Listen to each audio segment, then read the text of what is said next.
I wanted to go from being seen as just an entertainer or just a singer, just an actor and dancer, to really a coach as well, because I'm very passionate about education, taking the things that I've discovered over the past 23 years Mm. at a high level in entertainment and saying, how can I help people in business with products and services and messages that they want to get? How can I help them get a return on life? I used to chase the ROI all the time, return on investment. And over the course of time, that has evolved into what I call return on life. Welcome, everyone. This is Randy Dyck here on the Return on Life podcast. And not only do I have one exciting guest to introduce, but I actually have two, which is unusual because usually it's just one. But I have Justin Garnini and Kim Walsh Phillips today. And you've probably heard these names before, but this is really, really cool. Of course, Justin was a singer on the American Idol season 1 with Kelly Clarkson of all people. So that's really, really exciting. And of course, Kim does an amazing job in helping people become celebrities in their own way and getting them on stages that they should be on. So I'm just really excited to dig into what we've got going on today with Justin and Kim. Welcome here to the Return on Life podcast. Thanks for having us. Thank you so much. So nice to be here. When you think of return on life, because you guys have so many experiences, what do you think of when you hear return on life?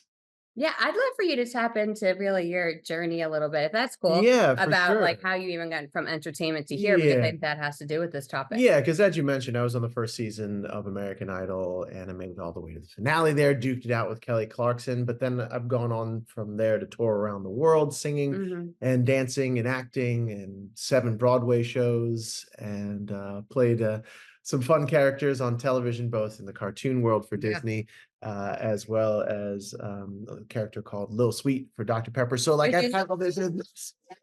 So just really fun, fun things I've been able to do. But when I think I'm on the return on life, and just like a return on investment Mhm. or an investment portfolio, you never want it to be one dimensional, right? Mhm. There's no return on life that is just for your physical space. There's no return on life that's just for spiritual or just for you never want it to be just one of those things, Mhm. whether that's relationships, business, all those big things that we love to talk about when it comes to life. But for me, I wanted to diversify and I wanted to go from being seen as just an entertainer or just a singer, just an actor and dancer, to really a coach as well, because I'm very passionate about education, whether that's in theater and the arts or taking the things that I've discovered over the past 23 years Mm. at a high level in entertainment and saying, how can I help people in business with products and services and messages that they want to get? How can I help them get a return on life,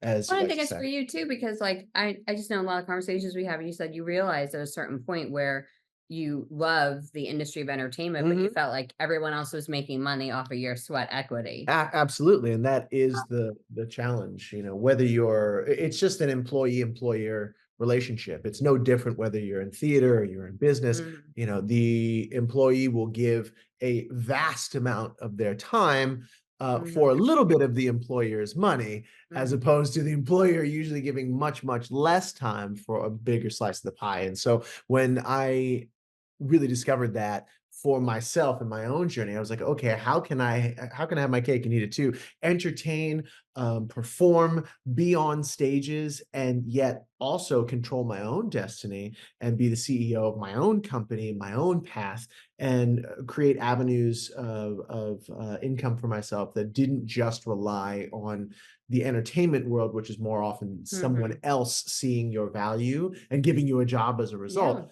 but then creating my own value in the marketplace. And that was when, as the stars align, that was when I met Kim at a point when I was really ready to go to the next level. And it was one of the greatest things that could have ever happened for me. Well, this is cool because we have these crucible moments in our lives, these Mhm.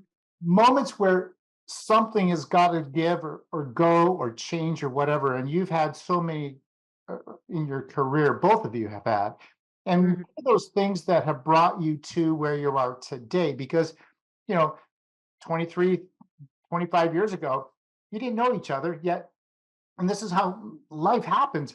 You just keep plodding along and things come along your way and you get knocked down, you get back up, you turn this way, you turn that way. And next thing you know, you're in the presence of something really, really special.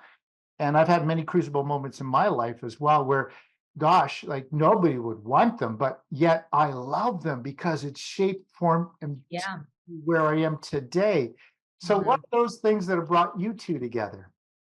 Yeah, so it's so interesting too, because when we talk about like our history, when we looked at everything, like the same time he was stepping on the American Idol stage, like Yeah. Justin Guarini on the stage, that's the same exact moment I was starting my business, my Mhm. first company. So it was like the timeline was in parallel.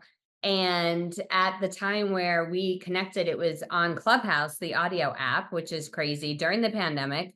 And I was showing up daily because people were struggling with how to take in-person experiences to virtual. Mhm. And this was something that I loved.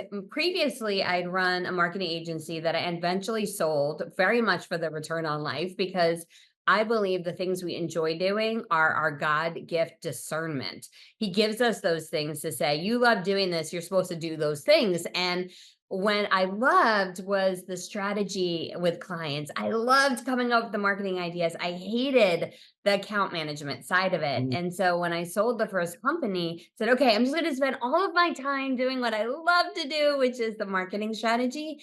And so I'm online, I'm on the app and I'm doing that. And we connected in one of the Clubhouse audio rooms. I eventually invited Justin. We hired him to be an MC of one of our events. And during the breaks, he's in the green room doing all the workshop exercises. Oh. And usually, like an MC is like off in the corner, they're doing something else.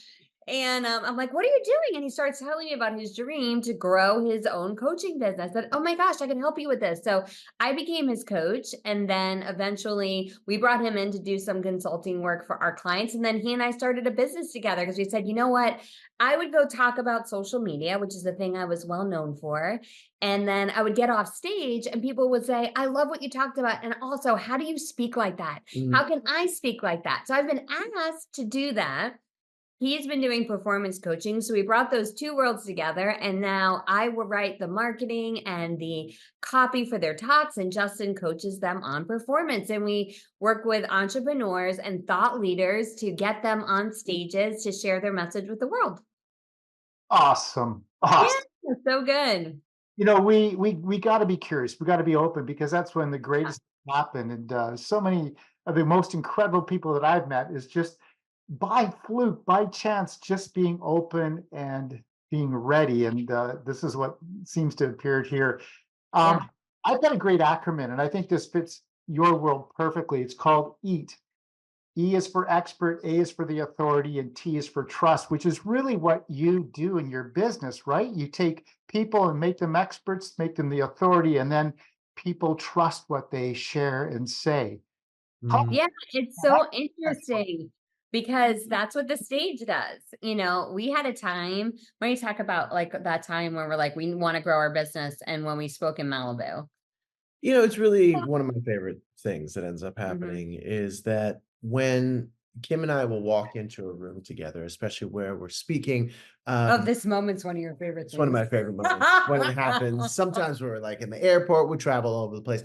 And Ah, right, so they'll recognize me from American Idol, and yeah. then they will look at Kim and just assume that she's my assistant or something. And so they'll say, we love taking pictures. So they'll give Kim the camera, which is Yep. I live for these moments because were she to be my assistant, she'd be the most expensive assistant in the world. Uh-huh. But that being said, it is so mind-boggling to see how people, especially when we're in a place where we're Mhm. speaking, will see me as the guy from American Idol, will see Kim as The assistant. anything other than the coach, right, or the Mhm. assistant.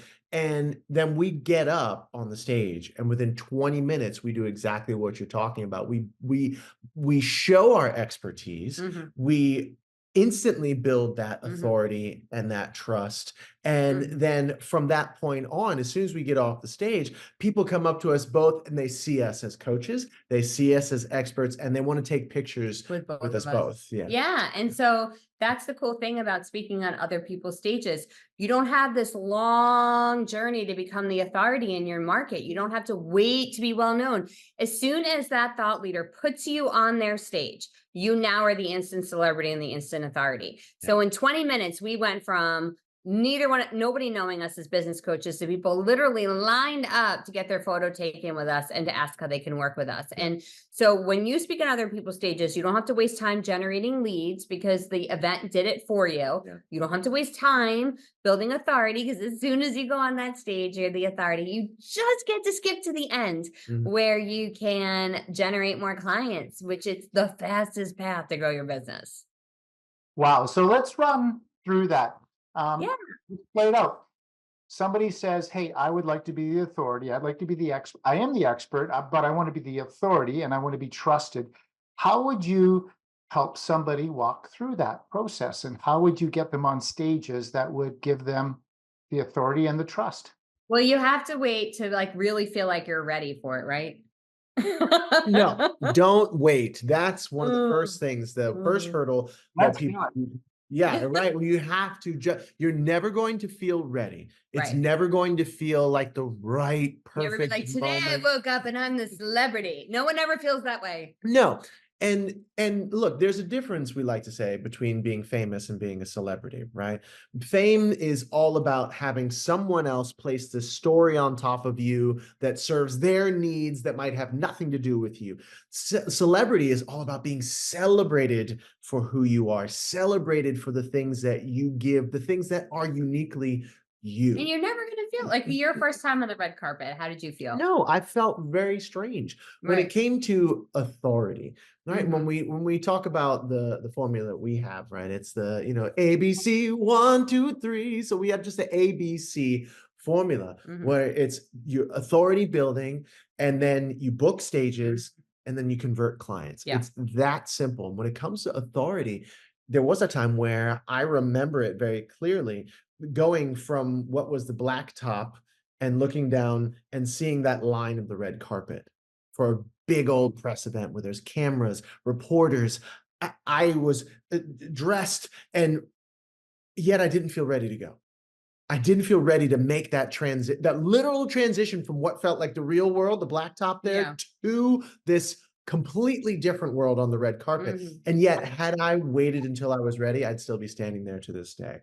I knew that I was feeling this thing that all entrepreneurs feel at some point, especially when they're going to the next level of their career, or they want to make a transition, and that's imposter syndrome. We've all felt it at one point. If you All the haven't, time. yeah, if you haven't, you will. And so I felt that, and yet I moved forward anyway because I knew that I needed to show up as the professional and as the authority that I wanted people to see me as. Right? I couldn't walk down the carpet and get pictures with my shoulders slumped or with a hangdog look on my face. Right. I had to be confident. From the I had to beginning. be calm from the beginning and show up and put my stamp on the moment so that I could be represented as the information was dispersed throughout the world in the way that I wanted to be Yeah, because let me ask you a represented. question. Randy, have you ever taken an Uber or a Lyft? Many times. Okay. So did you ever get in the Uber or the Lyft and they have everything well appointed? Like there's a sign on the back, on either side saying we 5-star appreciated. There's might be a little bottle of water in the center console, some mints, and the guy has his dashboard set up with the GPS. And how do you feel when you get in the car? Feel great. Feel Yeah, secure. you feel good. You got Secure. Yeah. Confident you're going to get to your destination, right? And you get into the car and it's a little bit messy and the person has their phone lower down, so they're having to look down the whole time and they're just putting the address in, and there's maybe some music you don't really care for on the radio. How do you feel in that situation? uncomfortable. Mm. Exactly. It could have been both of the drivers' first day on the job, but the way they show up is the comfort and trust that you feel. And that's how we have to show up as a celebrity in our market from the very beginning. It doesn't matter how long you've been in the niche. You still need to be showing up with things that create that trust. When someone's going to let you on their stage, they are lending their brand to you. And so how are you going to get them to give you their stage? You have to give them assets that make them feel like you're worthy of being there. Like photos of you speaking on a stage, a sample of your talk from you on a stage, your speaker one sheet, which lists out your topics. These are these minimum requirements, just like you want to have a little bit of comfort in a situation where you don't know the person. There's those things. We go into the doctor's office. If it's nice and clean and pristine and people wearing a white coat, we feel more comfortable. The same thing is the case as a speaker. You put those pieces in place that makes you much more likely to get booked. So that would be the first step for authority building, showing up as the authority speaker from the very beginning as soon as you start. What about fees? How important is the fee to being seen as the authority? So when they ask you what your price is, I would never give a price below $2,500 because that does seem as though somebody is not a professional speaker, but you can always have a caveat on that. So Justin and I, our keynote talk, which is 90 minutes long, is $15,000. That's our set price plus travel. But when people come to us and say, well, I don't have that in the budget, we always say, well, we can get creative. You never, ever, ever discount. Never. Because if you discount, number one, it diminishes the value of the thing you're offering. And number two, the prospect is always going to think, oh, they lie. It's a good thing I caught them in the lie. There might be other things they ask for that I can also negotiate because they lie all the time. So you don't ever negotiate one price. You don't discount, but you can say, this is our price, they're not in the budget. Like, let's see how we can get creative. Like, do you have a sponsor who might be able to buy a certain number of my books? Or could we make an offer from the stage? Or could we get a sponsorship booth? Or could you do a webinar for us after the event? Or is there another speaking opportunity we can have later on that you can also hire us for? So we will always get creative with a solution if it's the right fit audience that will make work, but we never reduce our fee. Now, that being said, if you're a very beginner and you've never been charged to be on the stage before, what's really imperative for you to get is professional video and photos of you speaking on a stage. So some of the times you might say yes, just in exchange for the professional video you'll get for speaking on that stage, or to generate leads in the audience. But we've hired videographers to come in when they don't have that, right? Absolutely. It is so smart. Of course, you want to clear it with the actual people who are hiring you to be on the stage, but we see it all the time in social media. Yeah. It is not complicated. You don't have to have some sort of billion-dollar set or camera to make it happen. With a cell phone and somebody knows how to use it properly and shoot you in a flattering way and get the most important parts of your speech, if not the entire thing, you can take that and turn that into gold content, obviously, but even more importantly, to be able to speak on other people's stages again and again. It's that information and that preview of what you're doing that's going to be like, oh, that's going to hook people when they watch. Because guess what? The stages that you want to be on, the biggest stages, the stages with your right fit client, they're going to want proof. They're going to want to know that if they're, like Kim said, lending their brand to you, they're going to want to know that you're going to deliver. They're going to want to know that you're going to show up and really give their audience something that is worthwhile. So they're going to want to see that. Cool. Now this all sounds really easy and really structured, but what about my mindset? Because my mind is telling me I can't do this. My mind says I should be scared, speechless, so to speak. And so the mind is such a powerful tool, good and bad. How do you help your speakers, your celebrities, find their way through some of that? So I'm going to ask Justin to tap into that. But before he does, could you get a little specific? So when you say this sounds like it could be scary, or there's something scary about what? Which piece of it? Because I'd love for us to tap in on the right part. Most people think public speaking is more fearful than death in most cases. And so really struggle, even though, I mean, they can talk one-on-one with somebody, 2-on-2, or 1-to-3. But as soon as they get put on a stage and there's more than 4 people in the room, they shut down or they tend to shut down. How do you help people get over the fear of public speaking? Well, first of all, that mindset of fear, I Mhm. can't, I shouldn't, I won't. Well, and you would know this better than anybody being on the American Sure, performing, absolutely. That I can tell you from performance, that nervousness, let's just call it, that anxiety, that performance anxiety, if you will, that almost never goes away. Yeah. Mm. That's not a bad thing.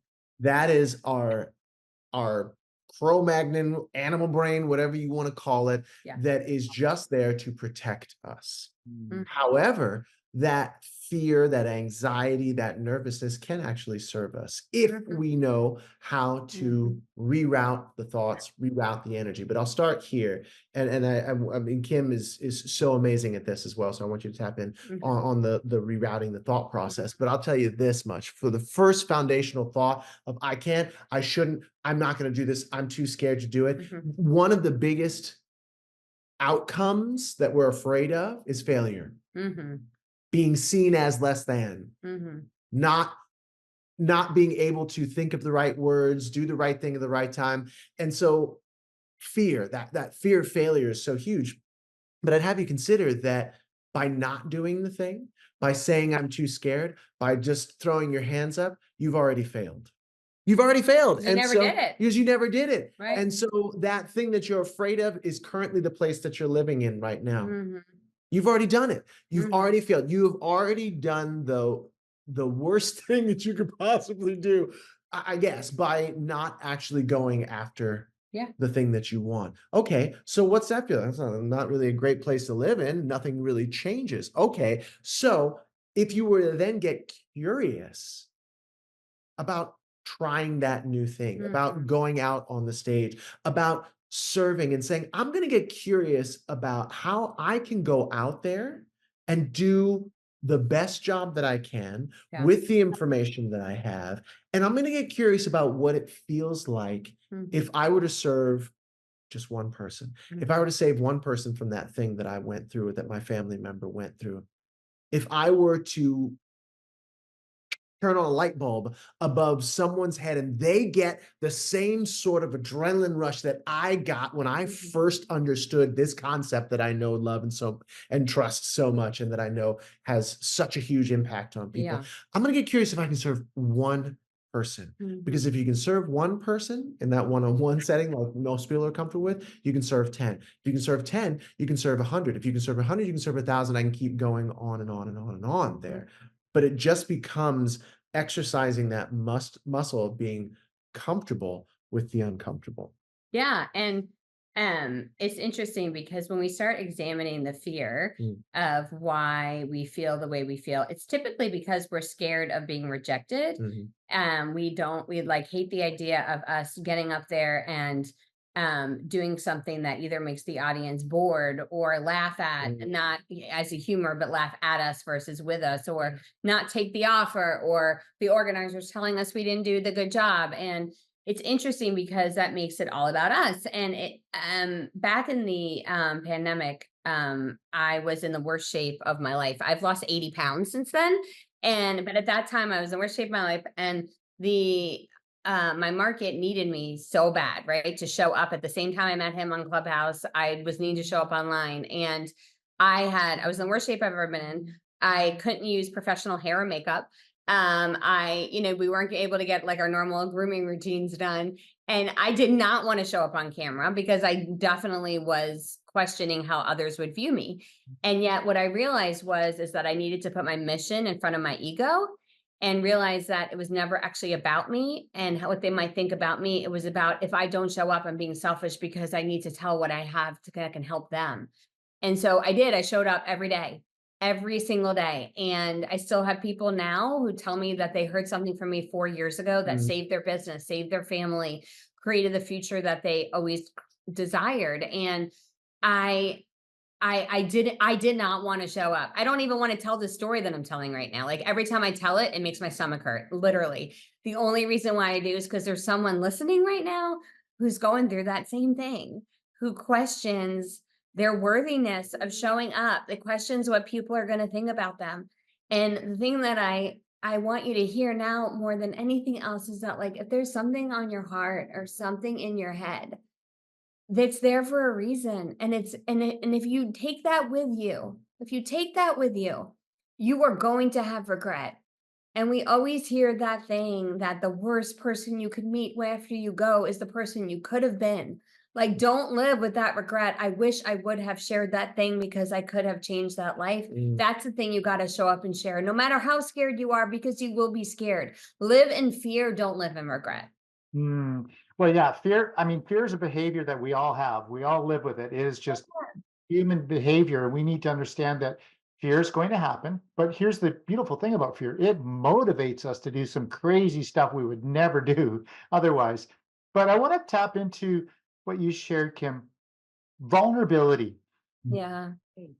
that self-induced vulnerability. I actually want to put myself in vulnerable situations because Uh, that's when I find my greatest gifts.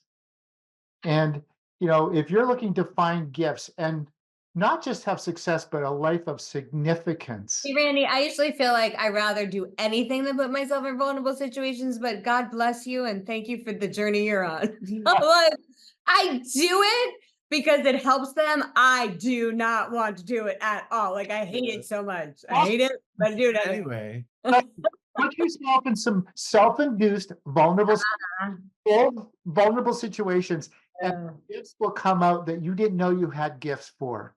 And mm. I'm gonna like Justin, you can say this. You were on American Idol. I mean, you were in a vulnerable situation there, and you found things for yourself that you would have never found otherwise. absolutely. And I think that, we talk about fear and living in fear, but not living in Mhm. regret. There was a moment that I had where I was on the stage, and it's a part of my keynote speech. That's how Yeah. powerful this moment was for me. And it was a moment where I had actually messed up some lyrics. And instead of falling apart, I just fell forward into the moment. And I don't even say fell forward. I purposefully moved forward into the moment. And in that space of time that was literally that long, I discovered how better to trust myself. The outcome of that moment was confidence, Mm. was trust, was a desire to keep going, Yeah.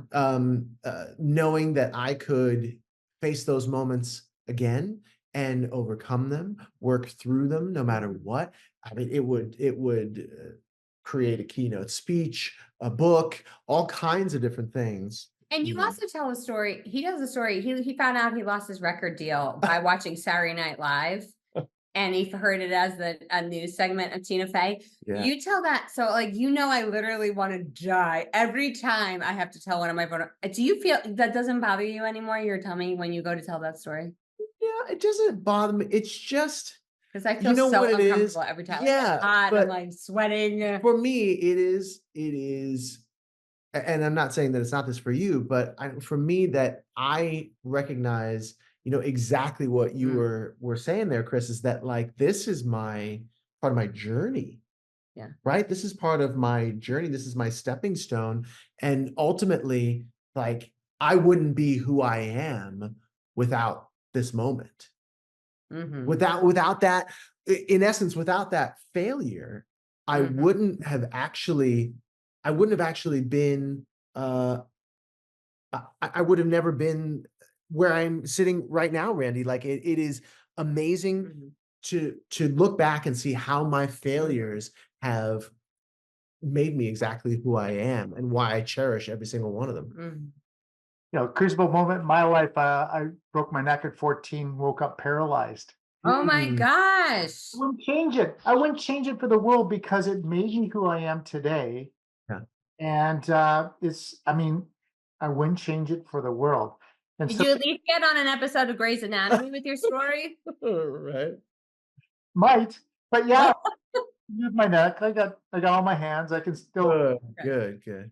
but Amazing. we have one life and one legacy to live. And in that we live, we lead, we love, and then we leave. And we have to leave something of value. What is the story that we're going to leave behind? And If you can jump on a stage and share something magical, oh my goodness, you're impacting so many people. And Yeah. I just love what you guys are doing. I just absolutely love what you're doing. Thank you so much. And I think we have the ability, if we are comfortable only speaking one-on-one with people right now, I just want you to think about, like, even if you spoke with one person every minute of every day for the rest of your life, you could still only reach so many.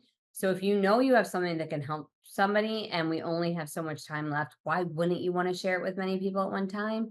Because think about the lives that can be changed. The thing that Justin and I do for a living, I believe, is the greatest job in the world, because we can go in an audience and reach an entire audience with our message, Mm, literally have them lined up to thank us. And yet there might be maybe 50%, a really good day, 50% of the people from that room will end up wanting to work with us and sure, become a client. sure. That's a great day, but we got to impact 100% of the audience. And what other industry can you say that? Like, Yeah. it's just the most incredible thing that we can go about that. And what I know to be true is that when I pass and I get to God, he's never going to say, "I'm so glad you wasted a whole bunch of time doing stuff that other people already did." Right. And I'm like, no, that's what I say. Like, there's other people who've already generated leads, already built the stage. I get to just go share my gifts with that audience. And so by spending all of our time just sharing our gifts, we're able to make such a greater impact while we multiply our income, which is one of the greatest blessings of our lives. Yeah. You guys are igniters. You ignite purpose in people's lives. I can just I sense like that. igniters. Ah. Yeah. That's awesome. Well, tell us, tell our audience, how do they reach out to you if they want to be a person of significance on a stage, and how would you help them? What are some of the things that you can share with our listeners? Well, look, it's super easy. We want to give a gift, if that's all right with you. Um, all you have to do is go to 100 places to speak. That's 100 places to speak, 100 places to speak. Really, is our gift to you to give you 100 places where you can go, you can speak, where you can get that message out. Mhm. And if you feel like the best kept secret, if you feel like, I wish I could just get in front of more people with this message, more of the Yeah. right people with this message. If you feel like, I have a problem with nerves and anxiety, I'm not quite sure, 100 places to speak.com is a place to get started on really shifting towards the direction that you want to go in terms of being that person significant on stage with that authority, being able to book more stages and ultimately generate more of the right fit clients that are going to help you expand your business. Yeah. And then if you want to hear us, like, really just me make fun of Justin, while we also All the have time. more marketing tactics and strategies, we have a podcast called The Scale Fast Podcast. It's the Scale Fast Podcast. We'd love for you to tune in. Awesome. Hey, let's finish it off with a little bit of a speed round. Are you good with that? Ooh, I love Here we it. go, We're here we go. ready. You both have to answer the question. Okay. Okay. So fine dining, takeout, Uber Eats, or a home cooked meal? Well, Depends. dang. Yeah. It just depends. We like all of those categories. It just Yes. changes every day, really, with what we have doing. Yeah. Okay. Okay. It's a good question. Mm. Home It's a cooked- great question. It It's just great. depends on the day. What was that? I said it's a great question. It just depends on the day. But Okay. it's fun. Same response. Yeah. What do you guys do to let your hair down? Oh my goodness. I think nature, Yeah. hiking, getting Swimming. outside, swimming. Yeah, Swimming is one of my outside. favorite things to do. hmm It's the green prescription. I call getting out in nature the green prescription. It Yeah. all things. It really does. Even when we're in the middle of teaching a workshop, he and I on our breaks will go outside. We're Right. probably the only in Vegas at a conference. We're the only two going outside in the heat, but we just need the sun. Yeah. Love it. Okay, Justin, I'm kind of curious on this one. Your favorite band? Oh, wow. My favorite band? Jeez. That's like my favorite breath. One that you like. maybe One not that I your really like. favorite. Yeah, one really love Radiohead. Awesome. Okay. Kim? White stripes. Oh, yeah. Okay. Yeah. Do you prefer text, email, telephone, or in person? I like texts. Hmm. In person. Oh, in person? There was in person there? Yeah. Oh, definitely in In person. person. Sorry, I jumped on that one too soon. Yeah. Definitely You're full of life. Audible or book? Audible. Audible. Okay. Last question, trick one. If you were a scratch and sniff sticker, and I scratched your shoulder, what would I smell? Grapes. Mango. Mango, grapes. Awesome.